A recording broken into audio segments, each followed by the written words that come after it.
La conversion.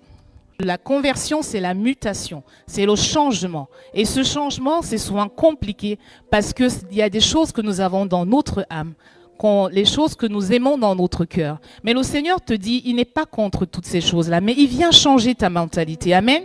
Quand tu acceptes Jésus, en fait, t'es pas encore converti. Amen. Tu entres dans le processus du changement.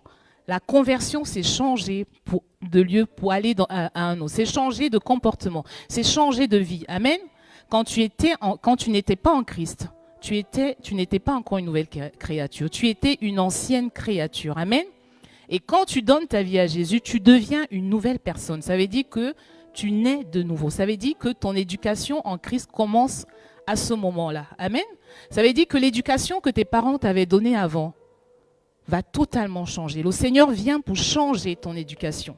Et c'est là où le bas blesse parce que tu entres en lutte avec le Saint-Esprit qui veut que tu vives dans une nouvelle dimension. Et toi, tu veux toujours vivre dans ton ancienne nature. Tu veux toujours faire les choses que tu aimais. Mais le Seigneur te dit ce matin que la conversion, c'est changer de mentalité. C'est changer la façon dont tu vivais avant. Amen.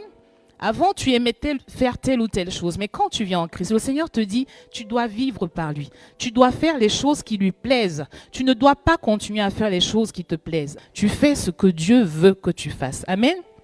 Ça veut dire que si tu aimais, par exemple, manger 3 fois par jour, le Saint-Esprit peut te dire, maintenant, je veux que tu manges que 2 fois par jour.